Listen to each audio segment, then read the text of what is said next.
Thank you, Mr. Speaker. Mr. Speaker, I rise to support this motion that the Senate of the Republic of Kenya should adjourn.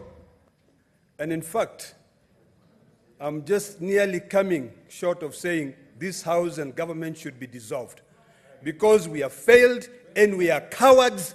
Let us not lie that we are not cowards. Mr. Speaker, what is leading this country right now are citizens' assemblies. Recently, there was a citizen assembly through the space of Twitter or X. It brought about over 1.2 million people to listen. This country, Mr. Speaker, is going through a crisis that is unheard of. This is a crisis.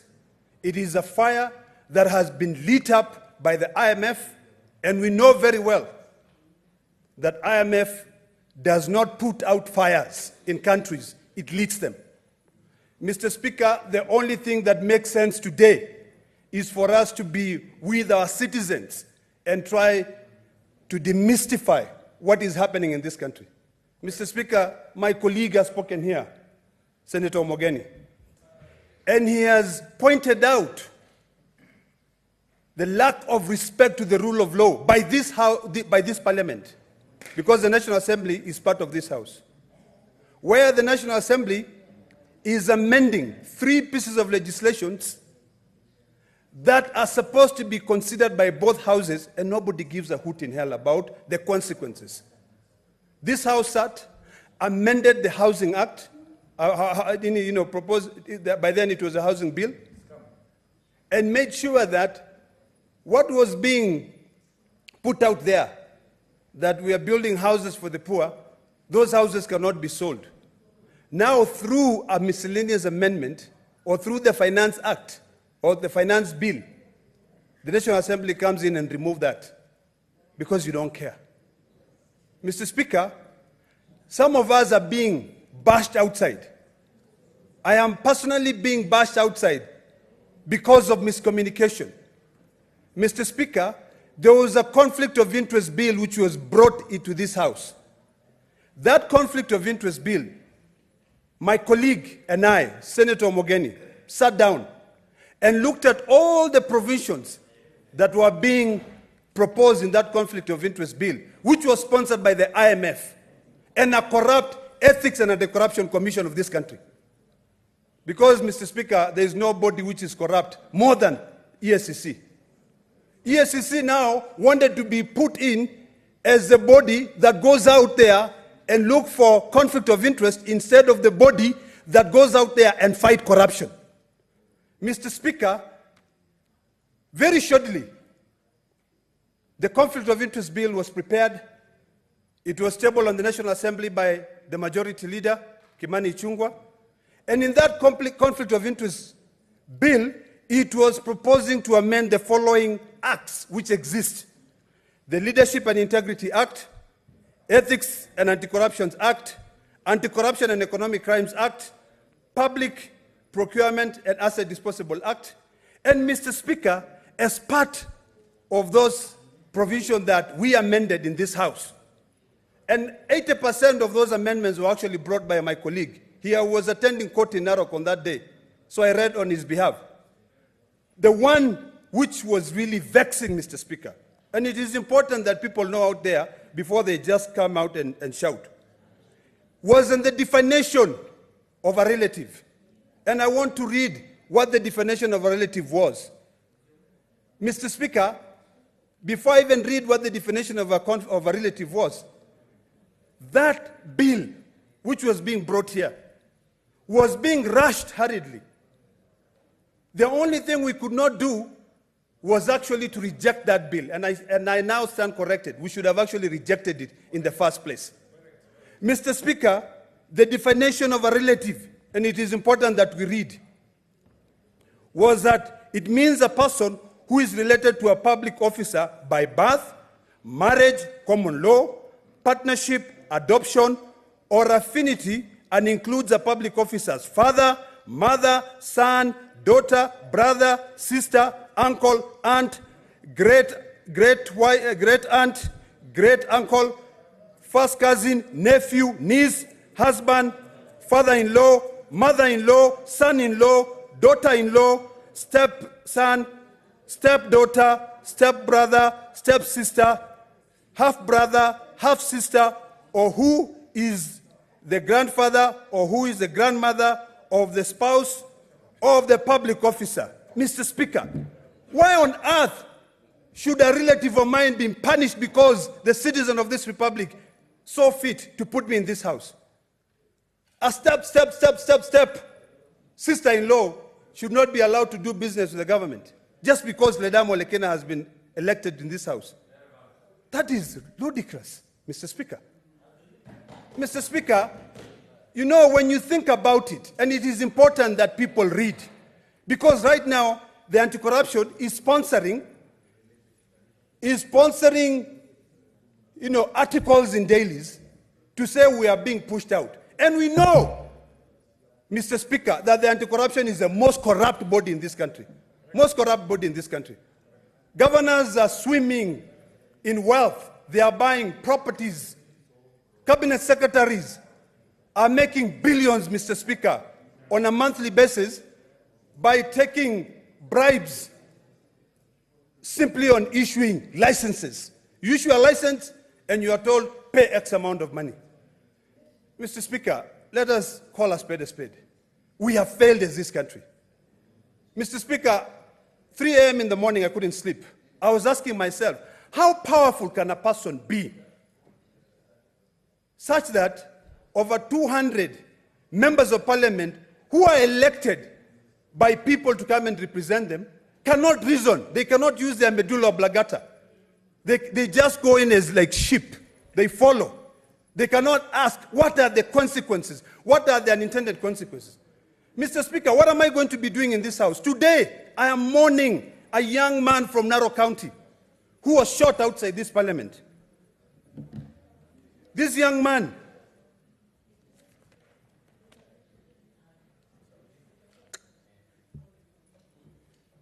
I'll just remember his name, is from a family of the Shieni in Lolonga. I want to go and mourn with them. I want to go and listen. In fact, what we should do, Mr. Speaker, is that if we care about this country, we should be joining the Gen Zs on the streets and fighting for their rights. We should be joining the Gen Zs because we have failed.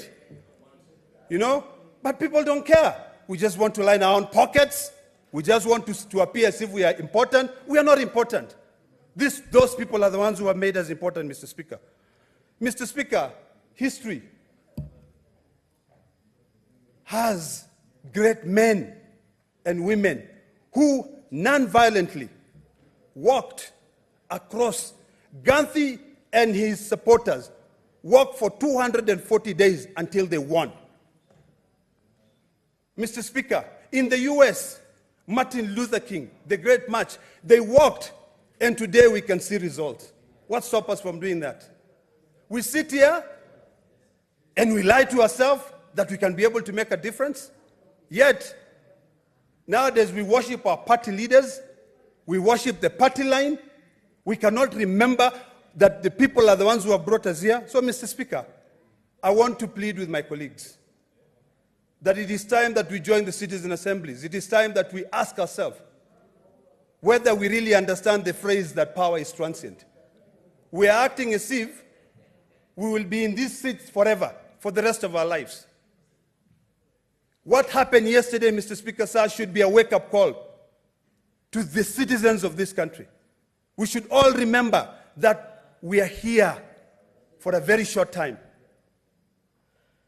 You know, what shocks me, Mr. Speaker, is that what is this thing that really pushes the president so much when blood is pouring out there to want this bill to be passed?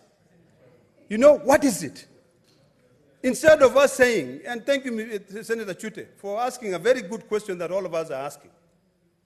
Instead of us fighting corruption, going after corrupt cabinet secretaries, going after corrupt governors, we are here trying to overtax citizens. Mr. Speaker, the population of this country, 70% are Gen Zs. I'm a Gen X. I should be joining them, and I want to join them to be able to go out there and fight for these rights. Because we don't care, Mr. Speaker. We don't care. We're just busy lining our own pockets. It is sad, Mr. Speaker. So, Mr. Speaker, I want to correct out there.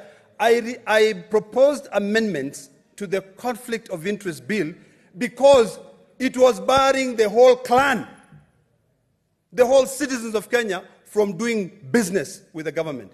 It was amending legislation which already provide that. It was being engineered by the Ethics and Anti-Corruption Commission so that they can find many loopholes of getting money. In Masai, we say, emala.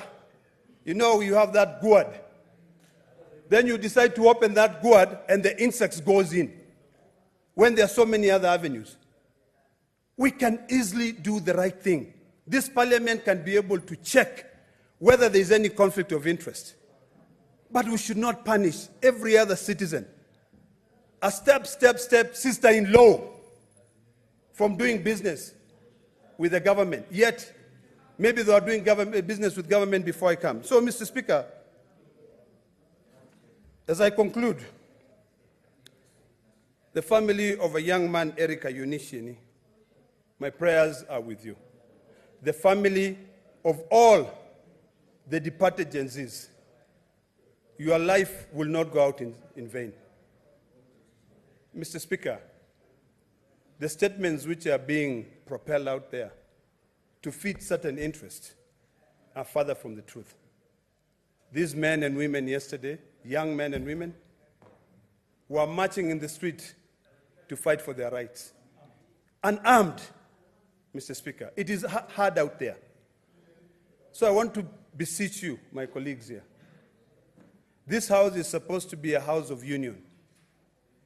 This house is supposed to be a house that brings sanity. Right now, even if we sit here and burn the midnight oil, there's nothing we can be able to do. Because we are being spoken to there, it gets into the left ear, and it pops out of the right ear. Maybe sometimes because we are enticed. Mr. Speaker, I plead with my colleagues here that right now, every one of us seated here should search deeply within his soul. Search deeply. Why are you seated where you are, Senator Lelekwe? Why are you seated where you are, Mofaya?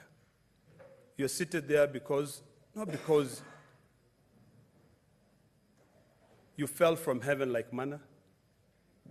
It is because the citizens of the Rakanidhi brought you here. And you have to listen to them.